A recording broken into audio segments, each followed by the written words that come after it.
કેમ છો વિદ્યાર્થી મિત્રો? તો ચેપ્ટર 11 માં આપણે આગળ વધીએ. હવે એમાં આપણે આજે જોવાનું છે, પહેલા આપણે સાબિત કર્યું કે ભાઈ આલ્ફા v છેલ્લા લેક્ચરમાં આપણે આવું સાબિત કર્યું કે 3 આલ્ફા l બરાબર. આજે આપણે જોવાનું છે કે ભાઈ આપણે એક ચોરસ તક્તી આપેલી છે કે ચોરસ તક્તી છે બરાબર, એને ગરમ કરવામાં આવે છે અને ક્ષેત્રફળમાં પતલી એવી તક્તી છે બરાબર. ધારો કે આવી રીતે ચોરસ તક્તી આપેલી છે આપણે,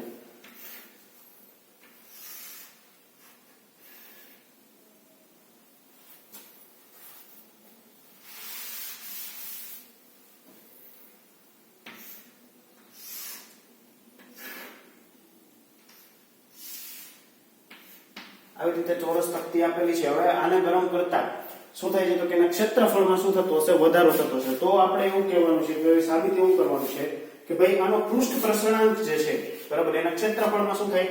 વધારો થાય. તો એનો પૃષ્ઠ પ્રસરણાંક જે છે એ રેખીય પ્રસરણાંક કરતા કેવો છે? બમણો છે. આપણે એવું સાબિત કરવાનું. મતલબ કે પૃષ્ઠ પ્રસરણાંક એટલે તો કે આલ્ફા એ રેખીય પ્રસરણાંક કરતા કેવો છે? બમણો છે. એટલે 2 આલ્ફા l આપણે આવું સાબિત કરવાનું. આવી રીતે એક ચોરસ તક્તી આપેલી છે બરાબર, જેની લંબાઈ a જેટલી અને પહોળાઈ જે છે એ આપણે આપેલી છે b જેટલી બરાબર. આવી રીતે આપેલું છે. હવે એને ગરમ કરવામાં આવે દરેક દિશામાં રેખીય પ્રસરણ થશે બરાબર. તો કે આ દિશામાં લંબાઈ વધશે, ઉપરની દિશામાં લંબાઈ વધશે, દરેક દિશામાં શું થાય? રેખીય પ્રસરણ થાય. બંને બાજુ વધતી હોય પણ આપણે કોઈ એક બાજુ લઈને સાબિત કરીએ તો કે ધારો કે આ દિશામાં તો કે આટલી લંબાઈ ધારો કે વધતી હોય બરાબર. એવી જ રીતે તો કે ઉપરની દિશામાં તો કે આવી રીતે ઉપરની દિશામાં પણ શું થશે? લંબાઈમાં વધારો થશે.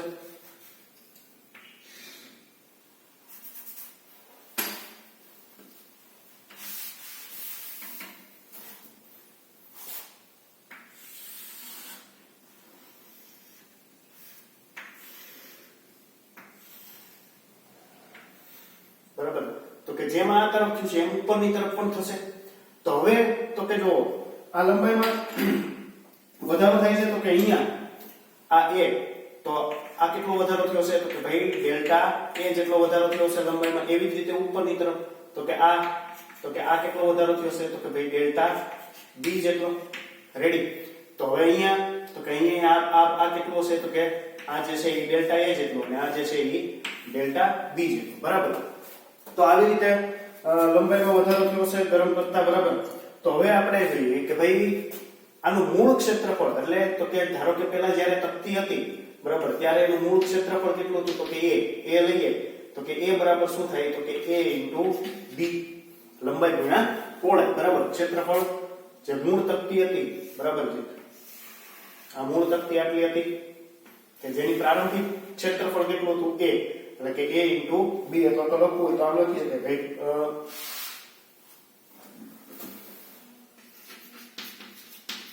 પ્રારંભિક ક્ષેત્રફળ કેટલું હતું? a બરાબર તો કે a b એટલે કે ab જેટલું. હવે તો કે ગરમ કરતા એની લંબાઈમાં શું થયો? વધારો થયો. તો કે ગરમ કરતા એની લંબાઈમાં શું થાય છે? વધારો થાય છે. ગરમ કરતા તો કે લંબાઈમાં વધારો થયો કેટલો? ડેલ્ટા a જેટલો. તો આ જે ભાગ છે ધારો કે આનું ક્ષેત્રફળ આપણે a કીધું, આનું ક્ષેત્રફળ કે આટલો ધારો કે ભાગ છે બરાબર, આટલા ભાગનું ક્ષેત્રફળને આપણે a1 કહીએ. આ જે ભાગ છે બરાબર, આટલા ભાગનું ક્ષેત્રફળ છે એને આપણે a2 કહીએ. આ જે ભાગ છે એને ક્ષેત્રફળ a3 કહીએ બરાબર. આવી રીતે કે ભાઈ આટલો ભાગ છે તો આ જે ચોરસ આટલો ભાગ છે એનું ક્ષેત્રફળ a1, આટલો જે ભાગ છે એનું ક્ષેત્રફળ a2, આટલો જે ભાગ છે એનું ક્ષેત્રફળ a3. તો ક્ષેત્રફળમાં થતો વધારો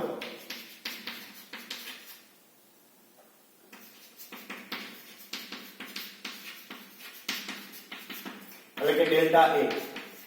તો કે ટોટલ ક્ષેત્રફળમાં આ તક્તી છે એનું ટોટલ ક્ષેત્રફળ કેટલું વધે છે? તો કે ડેલ્ટા a જેટલું બરાબર. તો કે ડેલ્ટા a બરાબર આપણે શું કહી શકીએ કે ભાઈ a1 plus a2 plus a3 આવું કહી શકાય કે ટોટલ ક્ષેત્રફળ કેટલું વધતું હશે?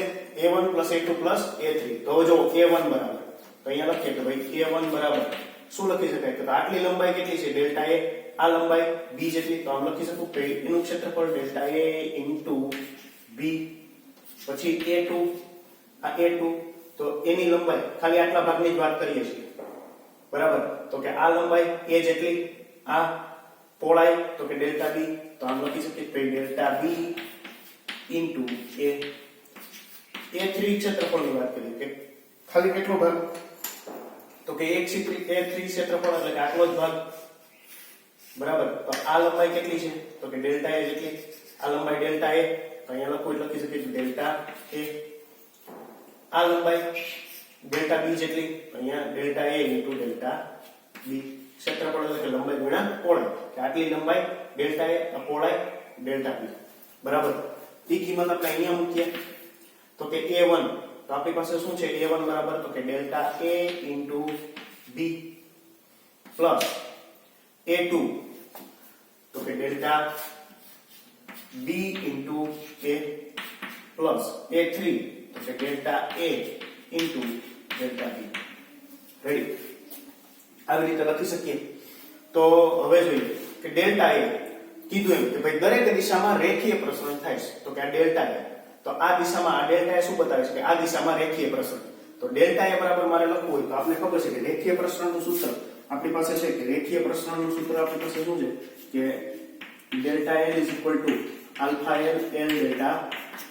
સૂત્ર આવું છે કે delta l is equal to alpha l l delta t, પણ અહીંયા a ના સંદર્ભ આપણે a આપેલી છે લંબાઈ, તો આપણે શું લખશું કે ડેલ્ટા a બરાબર શું થશે આલ્ફા l બરાબર મૂળ લંબાઈ કેટલી છે a જેટલી, a ઇન્ટુ ડેલ્ટા t, આ b એમને ઇન્ટુ b પ્લસ હવે ડેલ્ટા b એટલે તો કે આપણું લંબાઈ આ દિશામાં રેખીય પ્રસરણ, આ દિશામાં લંબાઈ વધે છે ડેલ્ટા b જેટલી, તો ડેલ્ટા b બરાબર શું લખી શકું મૂળ લંબાઈ એની કેટલી છે b, તો આમ લખી શકું કે ડેલ્ટા b બરાબર તો કે આલ્ફા l મૂળ લંબાઈ b ઇન્ટુ ડેલ્ટા t બરાબર, અને આ a એમને પ્લસ હવે આનો delta a into delta b, તો બે માં સૂત્ર તો કે alpha l a delta t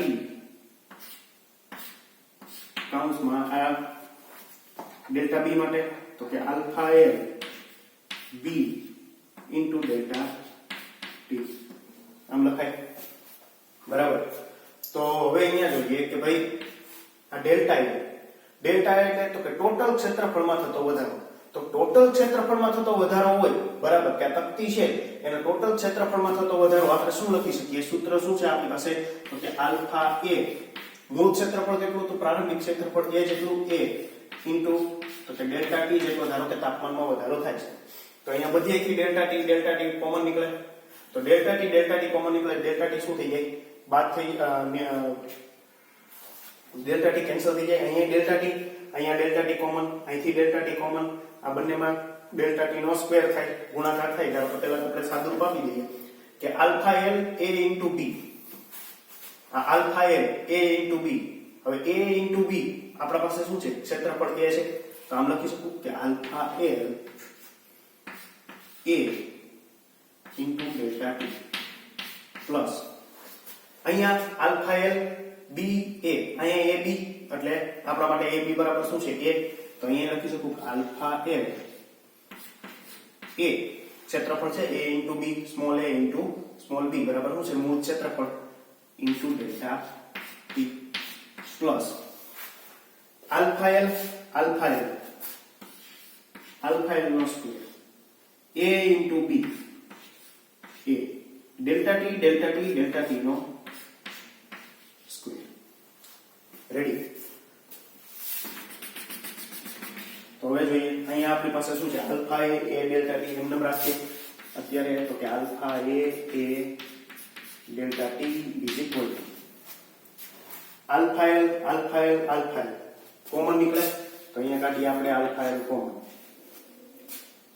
a common, alpha l a અને ડેલ્ટા t આ ત્રણ વસ્તુ કોમન કાઢીએ, તો કૌંસમાં જો અહીંયા alpha l a delta t મતલબ કે અહીં એક વધે, અહીંયા એક વધશે, ત્રણેય વસ્તુ કોમન કાઢી.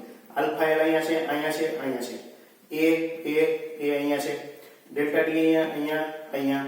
બરાબર, ત્રણેયમાંથી આલ્ફા એલ ડેલ્ટા ટી, એ ડેલ્ટા ટી કોમન. તો alpha L delta T common કાઢીએ તો અહીંયા શું છે 1 + 1 પ્લસ હવે અહીંયાથી આલ્ફા એલ નો સ્ક્વેર છે એટલે ખાલી શું છે alpha L into delta T. બરાબર, તો હવે જો આ એ કેન્સલ, આ ડેલ્ટા ટી કેન્સલ. અહીંયા શું વધશે alpha A is equal to alpha L કૌંસમાં 2 plus alpha L delta T. હવે અહીંયા alpha L into delta T સૂક્ષ્મ ફેરફાર, ડેલ્ટા ટી એટલે તાપમાનમાં થતો કે જે ફેરફાર, સૂક્ષ્મ ફેરફાર લઈને આલ્ફા એલ. તો કે આલ્ફા એલ નું મૂલ્ય જે છે, બરાબર, આલ્ફા એલ નું મૂલ્ય જે છે તમને ટેક્સ્ટ બુકમાં કોષ્ટક આપેલું છે, એમાં જોઈ લો કે ભાઈ આલ્ફા એલ નું મૂલ્ય છે એ 10⁻5 ની ઘાતમાં છે. બરાબર, તો કે 10⁻5 ની ઘાતમાં છે એટલે અહીંયા જે આલ્ફા એલ અને આ ડેલ્ટા ટી જે સૂક્ષ્મ ફેરફાર છે, તો આની સરખામણીમાં alpha L into delta T ને આપણે શું કરી શકાય કે એનું જે ગુણનફળ, એનું જે ગુણાકાર છે કે આલ્ફા એલ અને ડેલ્ટા ટી ના ગુણાકાર શું કરી શકાય, અવગણી શકાય. બરાબર, કે આલ્ફા એલ ડેલ્ટા ટી ના ગુણાકારને શું કરી શકાય આની સરખામણીમાં, કારણ કે 10⁻5 ની ઘાતમાં હશે. બરાબર, એ અવગણવામાં આવે તો અહીંયા ખાલી શું વધશે 2. તો alpha A is equal two 2 alpha L. બરાબર, કે alpha A is equal two 2 alpha L. અને ગયા લેક્ચરમાં આપણે સાબિત કર્યું હતું, શું સાબિત કર્યું હતું, alpha V is equal to 3 alpha L. બરાબર, તો આ જે છે એ છે આપણા માટે એક્ઝામ્પલ નંબર 1, ટેક્સ્ટ બુક નું એક્ઝામ્પલ નંબર 1, કે ઉદાહરણ આપેલું છે ઉદાહરણ 1. બરાબર, ત્યાર પછી આપણે વાત કરવાની છે એક્ઝામ્પલ નંબર 2 ની. હવે એક્ઝામ્પલ નંબર 2 માં તમને એવું કીધું છે ભાઈ એક લુહાર છે, ઈ શું કરે છે તો કે પૈડું છે એની ઉપર એને રિંગ જડવી છે. તો પૈડા અને રિંગના 27°C તાપમાને પૈડા અને રિંગના વ્યાસ તમને આપેલા છે કે અનુક્રમે 5.243 મીટર અને 5.231 મીટર છે. તો કેટલા તાપમાન સુધી ગરમ કરવી પડે? ધારો કે આની આપણે આ વ્યાસ આપેલા છે આના, કે આ ધારો કે રિંગ છે, અહીંયા શું છે, ધારો કે આ રિંગ છે, અહીંયા ધારો કે આ વ્હીલ છે. બરાબર, હવે આ રિંગ ને આ વ્હીલ ઉપર શું કરવી છે, જડિત કરવી છે. તો અત્યારે એ કેટલા તાપમાને છે તો કે પ્રારંભિક તાપમાન આપણે આપેલું છે,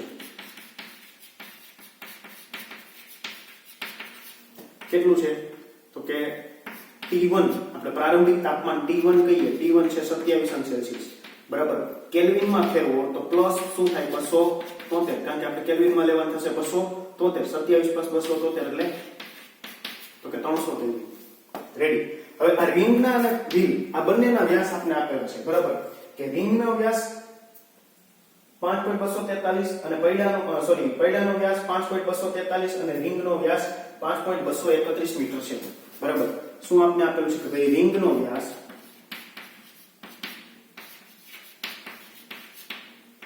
બરાબર કેટલો આપેલો છે 5. રિંગનો વ્યાસ આપેલો છે 5.231 મીટર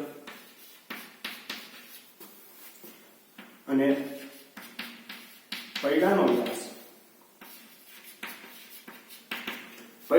આપણે આપેલો છે 5.243 મીટર. હવે જો રિંગનો વ્યાસ 5.231 મીટર છે અને પૈડાનો વ્યાસ 5.243 મીટર છે. મતલબ કે રિંગના વ્યાસ કરતા પૈડાનો વ્યાસ કેવો છે, વધારે છે. હવે તો કે આ રિંગના વ્યાસ કરતા અહીંયા આપણે એવી રીતે આકૃતિ દોરીએ કે રિંગનો વ્યાસ તમને 5.231 મીટર આપેલું. ધારો કે આ રિંગ છે, બરાબર, અને આ વ્હીલ છે.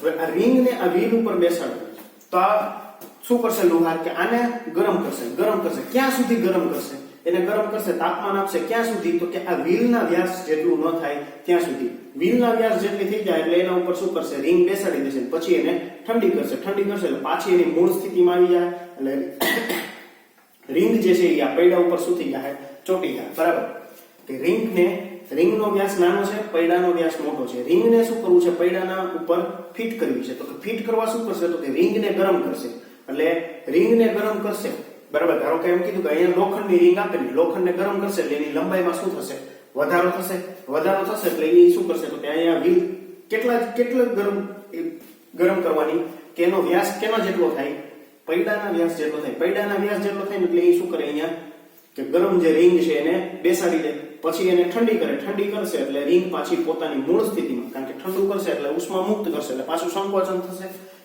થશે એટલે પાછી શું થઈ જશે મૂળ સ્થિતિમાં આવી જાય એટલે રિંગ જે છે એ પૈડા ઉપર શું થશે ચોટી જશે અથવા તો પૈડા ઉપર વ્યવસ્થિત રીતે લાગી જશે બરાબર તો હવે જોઈએ કે ભાઈ અહીંયા પહેલા તો કે લંબાઈમાં વધારો થશે તો આપણી પાસે સૂત્ર એવું છે કે ભાઈ ડેલ્ટા એલ લંબાઈમાં થતો વધારો is equal to alpha L delta T આવું સૂત્ર છે તો ડેલ્ટા એલ બરાબર શું લખી શકાય તો કે L2 માઈનસ L1 અંતિમ લંબાઈ માઈનસ પ્રારંભિક લંબાઈ એટલે શું મળે delta L is equal to alpha L અહીંયા આપેલો છે આપણે 1.20 ગુણ્યા 10 ની માઈનસ 5 ઘાત કેલ્વિન ઇન્વર્સ બરાબર આલ્ફા એલ આપણે આપેલો છે 1.20 ગુણ્યા 10 ની માઈનસ 5 ઘાત બરાબર આટલો આપણે આલ્ફા એલ મતલબ કે આલ્ફા એલ આપણી પાસે છે મૂળ લંબાઈ L એટલે કે L1 બરાબર આલ્ફા L1 ડેલ્ટા T એટલે તો કે T2 T1 બરાબર આવું આપણે આપેલું છે કે સૂત્ર શું છે કે delta L alpha L delta T delta L એટલે તો કે L2 L1 આલ્ફા L મૂળ લંબાઈ કેટલી છે L1 પ્રારંભિક લંબાઈ જે છે એ L1 T2 T1 delta T એટલે T2 T1 હવે તમને એમ કીધું છે કે એને કેટલા તાપમાન સુધી ગરમ કરવી પડે મતલબ કે તમારે શું ગોતવાનું છે તમને પ્રારંભિક તાપમાન T1 આપેલું છે તમારે શું ગોતવાનું છે અંતિમ તાપમાન T2 ગોતવાનું છે બરાબર તો આ બધાની કિંમત આપણી પાસે હોવી જોઈએ તો આને આપણે કરતા કરી શકીએ તો જો આલ્ફા એલ ની કિંમત છે L2 એટલે તો કે આપણે આ રિંગને કેટલી ગરમ કરવાની તો કે આ વ્હીલના વ્યાસ જેટલી બરાબર રિંગને એટલી ગરમ કરવાની છે કે એનો વ્યાસ કેટલો થાય વ્હીલ એટલે કે આ પૈડાના વ્યાસ જેટલો તો કે L2 આપણી પાસે છે કેટલું છે 5.243 L1 આપણી પાસે છે કેટલું છે તો કે જે મૂળ વ્યાસ છે રિંગનો એ કે 5.231 આલ્ફા L1 તો છે 5.231 T2 ગોતવાનું છે T1 પણ આપેલું છે કેટલું હતું પ્રારંભિક તાપમાન અત્યારે પ્રારંભિક તાપમાન કેટલું છે 27°C બરાબર પછી એને શું કરશે ગરમ કરશે તો કે કેટલું તાપમાન વધારવું જોઈએ જેથી આ રિંગ આ સરળતાથી પૈડા ઉપર બેસાડી શકાય બરાબર તો આ બધી કિંમત આપણી પાસે છે બરાબર તો આપણે સમીકરણમાં મૂકીએ કે L2 આપણે રિંગને કયા વ્યાસ સુધી ગરમ કરવાની તો કે વ્હીલના વ્યાસ સુધી તો વ્હીલનો વ્યાસ શું છે 5.243 મીટર તો અહીંયા આવશે 5.243 માઈનસ L1 કેટલું છે 5.231 અથવા તો પેલા આપણે આ T2 ને કરતા બનાવી દઈએ પછી કિંમત મૂકીએ તો T2 T1 આ આલ્ફા L1 આની સાથે ગુણાકારમાં છે અહીંયા આવશે તો નીચે ભાગાકારમાં તો કે L2 L1 છેદમાં આલ્ફા L1 હજી અહીંયા T2 ને કરતા બનાવો તો T2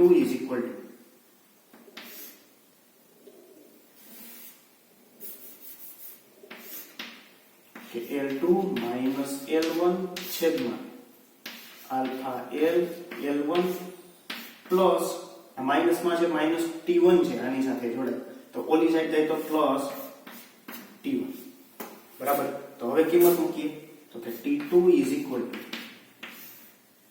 L2 આપણે કેટલો આપેલો છે આ આપણા માટે રિંગનો વ્યાસ આપણા માટે L1 થશે આ રિંગ પૈડાનો વ્યાસ આપણા માટે L2 થશે તો L2 બરાબર તો 5.243 માઈનસ 5.231 છેદમાં આલ્ફા L આપણે આપેલું છે 1.20 ગુણ્યા 10 ની માઈનસ 5 ઘાત L1 5.243 31 પ્લસ T1 300.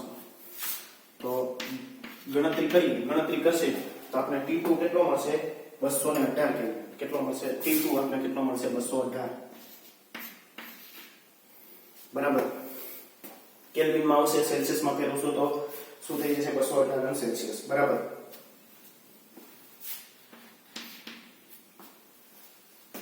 રેડી. તો એ આપણા માટે એક્ઝામ્પલ નંબર 2. ત્યાર પછી આપણે જોવાનું છે બરાબર વિશિષ્ટ ઉષ્મા વિશે કે ધારો કે ભાઈ એ કોઈ પદાર્થ છે, પદાર્થને ગરમ કરવામાં આવે તો એના તાપમાનમાં શું થતો હોય, વધારો થતો હોય તો આપણે જોવાનું છે ભાઈ કેટલો વધારો થતો હશે બરાબર. એવી રીતે આપણે વિશિષ્ટ ઉષ્મા વિશે કે ભાઈ દરેક પદાર્થને આપવી પડતી ઉષ્મા કેવી રીતે, કોઈ બે પદાર્થ લીધા, એક લોખંડ લીધું ને એક તાંબુ લીધું, બંનેના તાપમાનમાં ધારો કે 5 અંશ સેલ્સિયસ જેટલો વધારો કરવો તો આપવી પડતી જે ઉષ્મા છે એનું મૂલ્ય, આપવી પડતી ઉષ્માનું જે મૂલ્ય છે એ બંને માટે કેવું હશે, અલગ અલગ હશે બરાબર. કારણ કે બંનેના દ્રવ્ય કેવાથી ગયા બદલી ગયા. તો એના વિશે આપણે આગળ ચર્ચા કરવાની છે.